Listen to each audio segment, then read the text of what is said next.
आरोपी शहजाद पर एक और बड़ा खुलासा हुआ है। क्राइम ब्रांच के सूत्रों के हवाले से हमें एक बड़ी जानकारी मिल रही है। घटना के बाद 3 से 4 बार आरोपी ने कपड़े बदले थे। हमले के बाद 3 दिन में कई बार वो अपनी लोकेशन बदलता रहा, कपड़े बदल रहा था, लोकेशन बदल रहा था। यानी आप देखिए किस तरीके से पुलिस की आंखों में धूल झोंकने की कोशिश कर रहा था यह शख्स।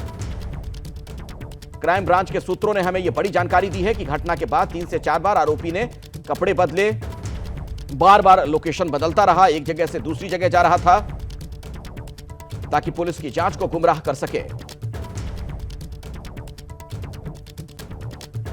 इसी खबर पर विस्तार से जानकारी आप तक पहुंचाएंगे मेरे सहयोगी मृत्युंजय सिंह। इस वक्त बांद्रा पुलिस स्टेशन से हमारे साथ मौजूद हैं और नम्रता दुबे भी आपको नजर आ रही हैं। लीलावती हॉस्पिटल के बाहर वो मौजूद हैं। मृत्युंजय, पहले आपके पास मैं आना चाहूंगा, ये जो नई जानकारी निकलकर सामने आई है शहजाद के बारे में, जरा विस्तार से बताइए दर्शकों को। बिल्कुल, देखिए ये जो शहजाद है ये पिछले साल अगस्त महीने में भारत में आया था। भारत में आने के बाद में वो यहाँ वहाँ छोटे काम देख रहा था। फिर एक मुंबई के ही एक शख्स ने उसकी मदद की और वर्ली के एक पब में उसे हाउसकीपिंग का काम मिला। हाउसकीपिंग के काम करने के दौरान उस पर वहाँ पर चोरी का आरोप लगा। एक जो कस्टमर आया था उसका हीरे की अंगूठी चोरी हो गई थी और वहाँ पर काफ़ी हंगामा हुआ था। बाद में जब सीसीटीवी की जांच की गई तो पता चला कि शरीफुल ने ही वो अंगूठी हीरे की चोरी की थी, जिसके बाद उसे काम से निकाल दिया गया था। हालांकि होटल का स्टाफ बता रहा है कि बाकी उसकी कभी शिकायत नहीं आई, काम में वो ठीक ठाक काम करता था और कभी अन्य शिकायत नहीं आई थी, लेकिन उसे काम से निकाल दिया गया था। दिसंबर के बाद से वो फरार हो गया था। वो वापस बांग्लादेश लौटना चाहता था। बांग्लादेश लौटने के लिए उसे करीब 50,000 रुपयों की ज़रूरत थी और यहाँ वहाँ वो पैसे की फिराक में था और इसीलिए उसने योजना बनाई चोरी करने का।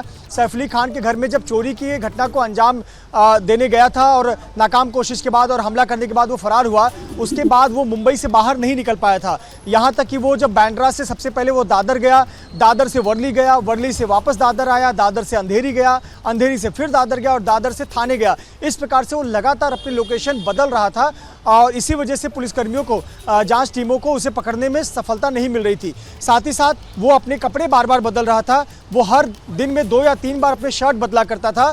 कभी वो जब घटना के दिन उसने काले रंग की टी शर्ट पहनी हुई थी, लेकिन बाद में उसने नीले रंग की स्काई ब्लू कलर की शर्ट पहनी, फिर डार्क नीले रंग की शर्ट पहनी। इस प्रकार से वो अपने कपड़े और लोकेशन लगातार बदल रहा था। वो मौके की फिराक में था कि ट्रेन में सवार होकर वो किसी तरह से बांग्लादेश के नज़दीक तक पहुँचे या पश्चिम बंगाल पहुँचे और वहाँ से वो बांग्लादेश फरार हो जाए, इस चक्कर में था। लेकिन इसमें कामयाबी नहीं मिली और पुलिस के हत्थे वो थाने से चढ़ गया। थाने में